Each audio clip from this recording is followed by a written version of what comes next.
untuk masalah cara untuk mengontrol hati atau tips untuk bisa santai, bisa lebih tenang, bisa lebih wise, bisa lebih ridho, rela, dan bahkan bisa bahagia ketika kita diperlakukan aneh oleh orang lain ataupun dizolimi oleh orang lain, dicaci maki, difitnah, digibah dan sebagainya. Maka tentu yang paling utama ketika kita menyadari itu adalah takdir yang sudah Allah pilihkan untuk kita. Setiap orang punya episode ujian dalam hidupnya. Nah, ini merupakan salah satu episode dalam kehidupan kita. Ibarat main film itu pasti ada episode-episode part-part tertentu. Ada part bahagia, ada episode sedih, ada episode berjuang, ada episode haru biru gitu kan. Nah, itu nggak mungkin nggak ada. Semua orang pasti punya punya masa ini, termasuk kita. Nah, kita tuh harus mengambil sepaket, meridoi, merelai sepaket dari yang Allah takdirkan. Sepaket. Hidup kita itu sepaket. Allah memberikan episode bahagia, sedih, susah, senang, mudah, ya, naik, turun, lurus, belok. Itu kita harus terima semuanya. Dan nggak bisa ditolak. Ya Allah, saya pengen hidup, pengen ngambil paket yang enak-enaknya aja deh. Yang lain mah nggak bisa. Nah, karena semua pun ngalamin, termasuk para nabi, ya, bahkan lebih berat lagi kalau mereka. Nah, berarti bagaimana caranya? Terima, ridho, saya merido aja. Selama kita tidak bisa mengatur, selama kita tidak bisa berbuat lebih banyak, ya udah apapun yang terjadi kepada kita, kita ridho. Ya, di luar ada internal, ada eksternal. Sesuatu yang kita bisa usahakan itu internal, silahkan perjuangkan, kita bisa berusaha. Tetapi sesuatu yang tidak mampu kita kontrol, di luar kemampuan kita, disebut eksternal. Nah, omongan orang lain, gibahan, cacian, sikap-sikap orang lain, salah satunya di luar dari kemampuan kita. Jangan kita seolah-olah kita harus atur juga, nggak bisa. Mending terima aja, ya udah saya terima. Dan jadi intinya gini, intinya menerima, rela terhadap takdir Allah. Ditakdirkan bahagia, alhamdulillah. Ditakdirin sedih, alhamdulillah. Ditakdirin sakit, alhamdulillah. Ditakdirkan sehat, alhamdulillah. Ditakdirkan diuji kayak gini, di episode kayak gini. Bukankah para artis dapat honor, dapat gaji ketika menerima semua episode dan memerankan setiap episode dengan peran terbaik gitu. Jadi terima peran ini, kita sekarang jadi perannya, jadi orang disakiti, ya terima udah. Jangan marah sama sutradara, nanti nggak dapat gaji, nggak dapat ridho, nggak dapat pahala dari Allah. Ya, sutradaranya kan Allah. Oke? Poin pertama ridho, terima. Nah, terus poin kedua, kenapa harus menerima? Karena ini kebaikan. Ini kebaikan. Nah, ketika para artis, ketika aktor-aktor itu menerima episode yang misalkan harus nangis, harus dicaci, dimaki, ini kan di dalam kehidupan para syutingannya kayak bener nangis kan. Padahal hati kecilnya mah nggak nangis, bahagia. Kenapa? Karena tahu akan dapat gaji. Dari tangisan ini akan dapat gaji. Dari tangisan ini rating akan naik. Dari tangisan ini akan lebih terkenal. Harusnya kita pun begitu. Di alam manusia, di alam fitrah manusia, kita sedih, ya boleh kita sedih, manusiawi. Kita nangis juga manusiawi. Tetapi dalam kesadaran hati, dalam keyakinan diri, tangisan ini itu sebenarnya nggak ada, tapi bahagia. Kenapa bahagia? Saya dapat pahala. Pahala dari mana? Pahala dari orang-orang yang mencaci maki, menggibah, atau bersikap buruk kepada kita. Dapat gaji, dapat honor. Ya nggak? Tentu kita harus bahagia dong dapat honor. Sebagaimana para artis juga bahagia. Memang dalam ketika syutingnya ya mereka sedih. Tapi dalam hatinya, apalagi setelah syuting, mereka senang, dapat gaji nih. Kita juga ketika sekarang menjalani episode kesakitan di dunia, kita oke, nangis, sedih, asal tidak berlebihan, asal tidak mengeluh ya. Tapi hati meyakini ini kebaikan ya Allah. Saya senang. Dan ketika syuting selesai atau ketika kita mati, kita bahagia. Alhamdulillah, dapat pahala, dapat reward dari Allah, dapat gaji dari Allah. Dan gajinya nggak tanggung-tanggung, surga. Ya, itu disadari. Karena kalau kita tidak melihat kebaikan dalam sebuah masalah, kita akan stres. Contohnya ada orang kerja, tapi nggak lihat gaji, nggak tahu bahkan bahwa dia tidak akan digaji, dia akan malas kerja. dia akan stres kerja. Disuruh ngapa-ngapain males. Ya. Kenapa? Karena dia tahu saya nggak akan digaji nih, males. Tapi kalau tahu bakal digaji dengan gaji gede, semangat. Kita pun sama. Ketika kita diuji dengan ujian kayak gini, kita akan digaji sama Allah. Gaji pahala, bahkan surga. Dan abadi di surga, tidak akan ada lagi yang mencaci maki kita. Nggak ada. Sekali lagi, dapat gaji. Dari setiap episode apapun, kalau kita ridho, dapat gaji. Ya, oke. Nah, sadari itu agar kita tenang dan bahagia. Sadari, oh ada kebaikan di sini, saya dapat pahala. Fa in ajru yakunu laka wa khati'atun binisbatin lahu. Saya dapat pahala karena orang yang buruk pada saya, yang menjolimi saya, mereka telah mentransfer pahalanya buat saya. Wa khati'atun binisbatin lahu. Kalau pahala dia habis, maka keburukan-keburukan kita, dosa-dosa yang pernah kita lakukan, itu dia yang nanggung. Enak nggak? Misalkan kita punya dosa di masa lalu, tapi yang mempertanggungjawabkan dia, yang diajab dia, bukan kita. Kan itu enak. Makanya ini terima aja, terima. Enak loh. Nggak sia-sia. Jadi nggak serta-merta Allah memberikan peran dan episode buruk kalau tidak ada hikmah. Ada hikmah besar. Sangat besar. Ibaratnya gini. Ibaratnya kamu diberi, kamu minta mobil. Ya Allah, saya minta mobil. Dikasihlah tuh mobil. Allah ngasih mobil jelek, mobil lama, mobil jadul, wah jelek, kotor, jelek. Nah, tapi kalau kamu tahu itu dari Allah, misalkan siapa yang ngirim? Allah, kamu akan berbaik sangka. Oh, kalau Allah mah yang ngirim, walaupun casingnya buruk juga, pasti dalamnya bagus. Karena kamu yakin yang ngirim siapa? Allah. Mungkin nggak Allah ngirim yang buruk-buruk untuk umatnya, untuk makhluknya? Nggak mungkin. Allah sangat sayang kepada kita, bahkan lebih sayang daripada ibu kita kepada kita. Allah lebih sayang daripada ibu kita kepada kita. Allah lebih sayang bahkan daripada kita mencintai diri sendiri, menyayangi diri sendiri. Allah lebih sayang. Jadi ketika kita, misalkan gini, kita sekali lagi nih, kita, ya Allah, atau gini, saya pengen pesan mobil. Terus datanglah mobil butut datang, jelek, butut kotor, jadul. Wah, pokoknya kalau dilihat dari secara fisik mah, secara casing mah, mobil rongsokan. Tapi kita tanya kepada yang ngirimnya, ini yang ngirim siapa? Terus yang ngirim bilang, kurir-kurirnya, ini yang ngirim Allah. Wah, oke, idan innallaha la yubayyi'ana. Oke, kalau begitu, kalau Allah yang ngirim, saya yakin pasti ada kebaikan. Pasti ada kebaikan di kiriman ini. Yakin aja, percaya. Sebagaimana dulu Hajar ketika ditinggalkan oleh Ibrahim. Ketika ditinggalkan Ibrahim, kenapa engkau meninggalkan kami di sini? Ibrahim enggak jawab. Ketika Hajar nanya, Ibrahim, Allahu amaruka bihada? Apakah ini perintah Allah? Ibrahim menganggukkan kepala. Oh, kalau kata Hajar, idan innallaha la yubayyi'ana. Kalau memang ini perintah Allah, saya gak masalah. Karena Allah tidak akan menyia-nyiakan saya. Pasti ada kebaikan. Jadi kalau tahu ini dari Allah, tenang. Ini dari Allah ini, tenang. Iya gak? Tenang. Ada kebaikan. Nah, ternyata mobil butut tadi yang kita anggap butut, setelah kita tahu itu dari Allah, kita akan tenang. Pas dicek, mobilnya memang butut. Pas dibuka pintu mobilnya, di dalamnya ada emas, permata, berlian, makanan enak. Yang nilainya itu jauh dari mobil yang membawanya. Jadi satu batang emas saja yang ada di dalamnya, satu batang, itu bisa membeli mobil Fortuner, mobil Pajero, mobil Sport, Ducati, Ferrari, Lamborghini bisa dibeli. Jadi jangan tertipu oleh casing, keburukannya. Di dalamnya lihat ada apa. Ada apa? Ada sesuatu yang luar biasa. Nah, bahkan lebih mahal daripada casingnya. Ibaratnya kresek berapa sih? Kresek hitam, kucel, kresek hitam, kucel, kusut, berapa sih harganya?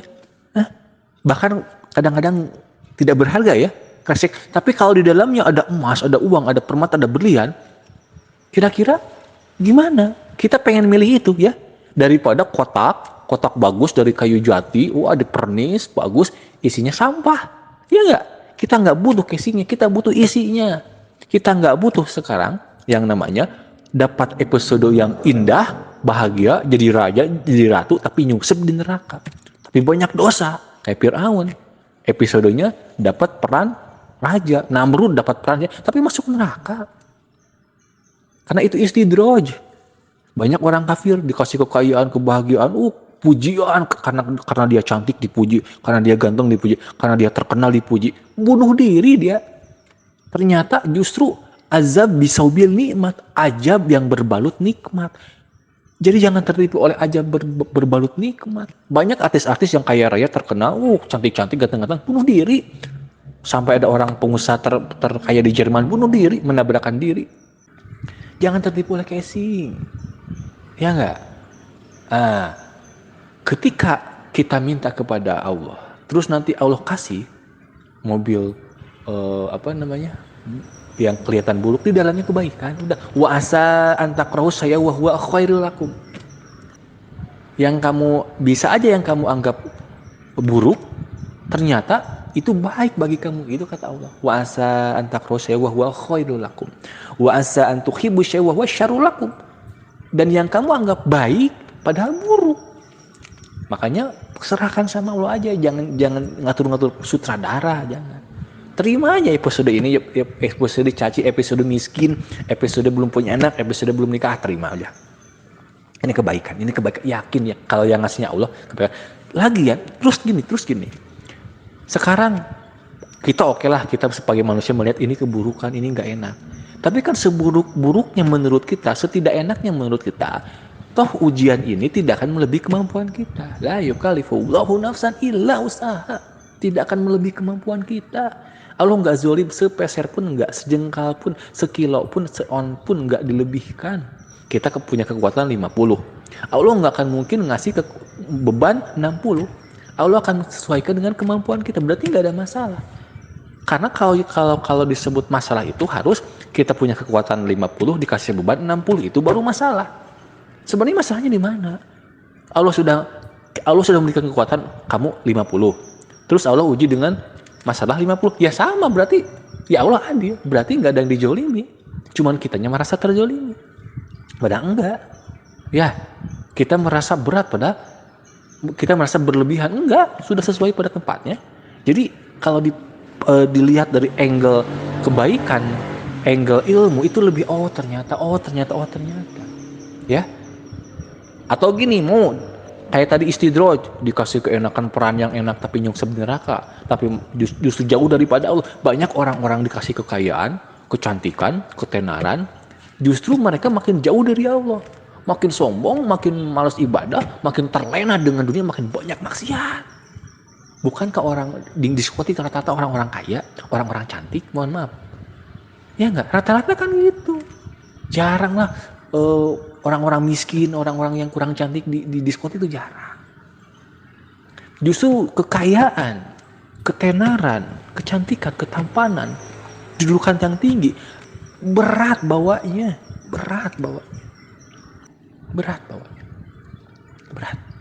Karena yang sering dikisahkan dalam Quran dan hadis, justru para penghuni neraka itu rata-rata dikisahkan orang-orang yang kaya, orang-orang yang punya jabatan Korun, Fir'aun, Namrud, banyak. Tetapi justru jarang kita mendengar kisah-kisah orang-orang miskin disebutkan masuk neraka. Coba, mana ada nggak? Kalaupun ada paling sedikit, mana ada nggak? Pernah dengar nggak kisah orang miskin yang masuk neraka? Ada sahabat miskin masuk neraka? Ada tokoh-tokoh zaman dulu miskin masuk neraka? Jarang. Jadi ketika Allah mentakdirkan di episode miskin, terima ini kebaikan, di episode kaya ya terima. Ya. Coba. Nah, agar kita lebih tenang, agar lebih wise, lebih bijaksana, lebih santai. Gitu. Pokoknya kalau misalkan kita dihadapkan dengan masalah kayak gini, berbaik sangka kepada Allah. Ya. Jadi jangan sampai kita mau diberi episode yang kelihatannya enak padahal itu siksaan. Ya kayak kita pesan mobil, datang mobil mahal. Misalkan datang mobil Ferrari, datang. Kita bangga, Ferrarinya merah mengkilau. Wah, kita bangga. Kita senang, padahal di dalamnya adalah ular-ular berbisa. Mau nggak? Mending apa? Mending mobil butut tapi di dalamnya harta berlian, emas, permata, makan enak, ya nggak? Itu, jadi jangan fokus pada casing. Ya, casing memang penting, tapi bukan yang paling utama, tapi bukan segalanya. Casing penting, tapi bukan segalanya. Karena yang segalanya itu esensinya di dalamnya, maknanya, gitu kan?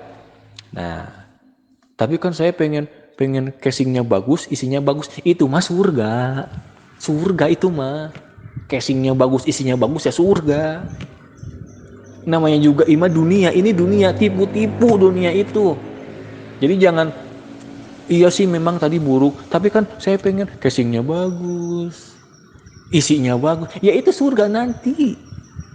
Wong Nabi Muhammad aja tetap menjalani yang namanya kesusahan, ujian, bahkan dicaci, dimaki, diludahi, mau dibunuh, diracun, difitnah segala macam.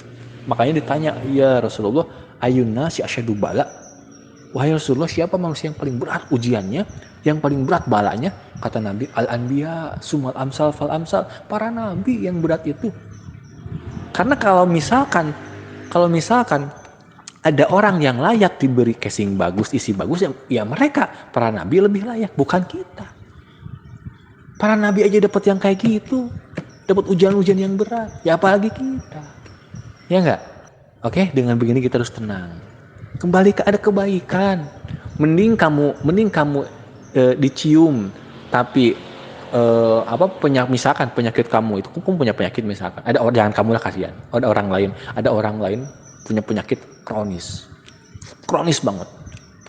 Terus mohon maaf sekali, dicium oleh orang yang penyakitan, dicium oleh orang yang punya penyakit HIV/AIDS, akan semakin parah penyakitnya.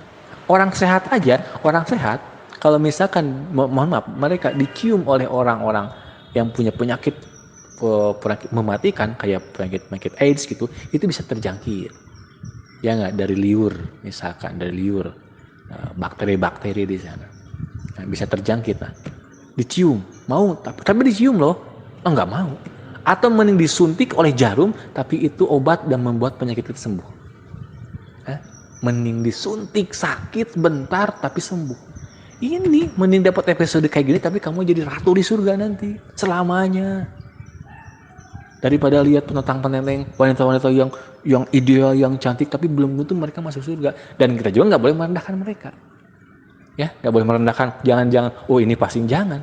Allahu alam, kita merasa kita lebih buruk, mereka lebih baik, udah gitu aja. Tetapi kenapa kita melihat ke sana? Supaya kita tidak menyangka bahwa kita tuh paling apes. Enggak. Kita beruntung dikasih ini. Justru ketika Allah sayang kepada kita, mayuridillahi bi khairon yusim minhu. Ketika Allah mencintai kita, Allah akan menguji kita, bukan membiarkan kita. Ketika Allah mencintai kita, kita akan dibuat kayak gini. Supaya nanti kita merasakan nikmatnya kemenangan.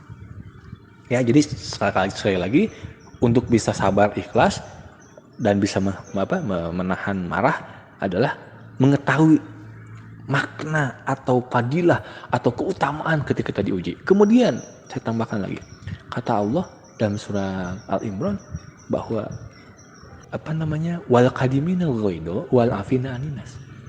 Jadi kalau kita bisa menahan amarah dan memaafkan, maka wajannatin arduhas samawati wal ard. Allah akan siapkan surga seluas langit dan bumi. La taghdab wa lakal jannah, kata Nabi. Jangan marah, bagimu surga. Pengen surga enggak? Pengen. Ya udah, sabar. Terima, ridho, senyum, terima aja. Latihan senyum. Oke, mungkin awal-awal belum bisa kita menyikapi musibah dengan senyum, belum bisa, dilatih terus. Karena kalau sedih enggak perlu dilatih. Kalau sedih mah enggak usah dilatih.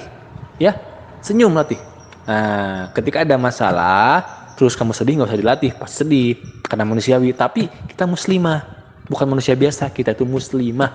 Itu yang membedakan kita dengan manusia lainnya, dengan manusia biasa lainnya. Nah, latih untuk senyum, untuk berbaik sangka, ada pasti, karena ini bukan berbaik sangka yang tidak jelas. Kan baik sangka tuh kadang gini, ini baik apa enggak ya? Saya baik sangka aja deh. Itu kan, ini baik apa enggak? Kan kita nggak tahu kan, masih abu-abu kan. Ini baik apa enggak ya? Ya udah deh, saya baik sangka. Tapi kalau ketika Allah memberikan ujian, baik sangka itu tuh pasti ketika Allah memberikan ujian, ini pasti baik gitu. Ya enggak? Nah, misalkan ada orang lewat ya, mohon maaf. Mencurigakan gayanya. Nah, kita kan ini orang gimana nih? Ah ya udah deh, saya berbaik sangka aja. Tapi kan kita nggak tahu apa yang akan dia lakukan kan? Kita nggak tahu kan? Nggak pasti. Tapi kita berbaik sangka.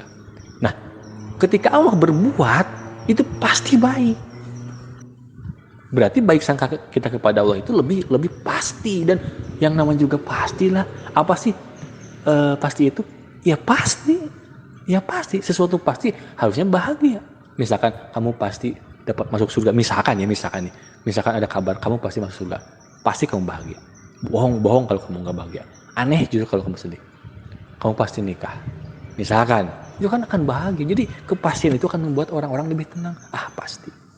Maksudnya pasti apa? Pasti di balik ujian ada kemudahan, ada solusi, dan ada pahala yang besar, ada ampunan, ada penggugur dosa, ada surga yang sudah menunggu dan menanti. Oke. Latih, tiap hari latih. Apapun yang menghantam kita, keluarga kita, masalah dengan keluarga, anak, istri, suami, pekerjaan, bisnis, rekan, masyarakat, penyakit, usaha, seapapun itu, latih. Terima itu sebagai barbel untuk menguatkan otot hati kita, untuk menguatkan otot iman kita. Oke, semangat ya. Wallahu a'lam bishawab.